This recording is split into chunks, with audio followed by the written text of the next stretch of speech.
Нижний Шанады Молдова Devlet'in parlament deputatı Marian Radu yeniliklerin birisi olacak agentlerin mahsus sertifikatları. Memleketin kanun bölümün azası Marian Radu sayıranen bu yükselecek panerin satıcıların profesyonel ürünü hem de koşulların kalitesini. Agenții imobiliare își vor putea desfășura activitatea doar în baza unui certificat de agent. Evleri satıcıları kendi işini yapabilecekler. Sadece varsa da onlarda sertifikatları hangilerine var nasıl olacak kabul etmeye akreditasya kurumlarda da bu dokument verilecek 5 yılına kadar.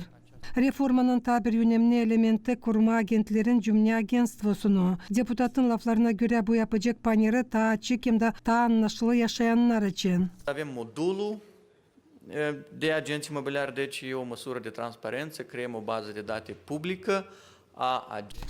Bizde var modul evlerin satıcıları için bu açık ölçü. Biz kurarız cümle bazasını da her bir kullanıcı var nasıl olacak görsün. Var mı bu agentta profesyonel sertifikatı ya da yok. Zamandaşta yapılan reyestr evlerin pahası için hangisi kararlandı? Geçen kanunda da biz umutlanırız hani yakın 12 aydan sonra reyestraya var nasıl olacak girsinler yaşayanlar baksınlar pahaları evlere.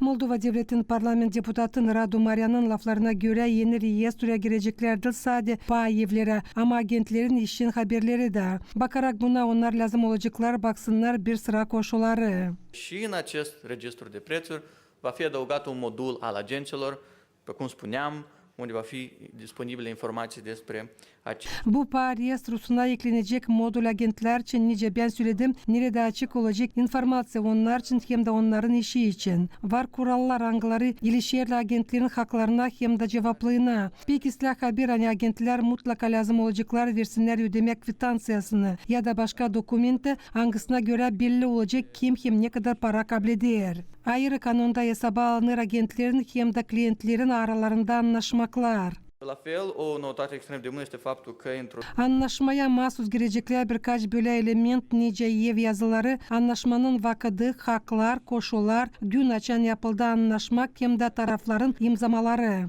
Moldova Devlet'in parlament deputatı Marian Radu haberledi hani kanuna göre kurallar daha sert olacaklar. o prevedere la fel important este că orice modificare a clauzelor contractuale se va efectua în formă scrisă. Anlaşmanın türlü koşulları lazım olsunlar yazılı, yer anlaşmak olmadıysa da yazılı, o sayılmayacak. Hep öyle biz koyarız sanksiyaları, yer kanunun kimi kuralları bakılmadıysadılar. Kanun evleri satın agentlerin işi için kabul edildi parlamentin oturuşunda 53 deputatların seslerinden hangisi geçti baba Mart ayın 27'sinde. O girecek kuvvede 9 aydan sonra açan Monitor Official dergisinde teparlanacak. Ama zamandaş agentlere verilecek zaman hangisi uzanacak 12 ay getirmediğini kendi işini yeni normalara göre. Polina Barbova, Oleg Lotka, Vladislav Tabachuk, Alexey Gerchu, GRT Haberler.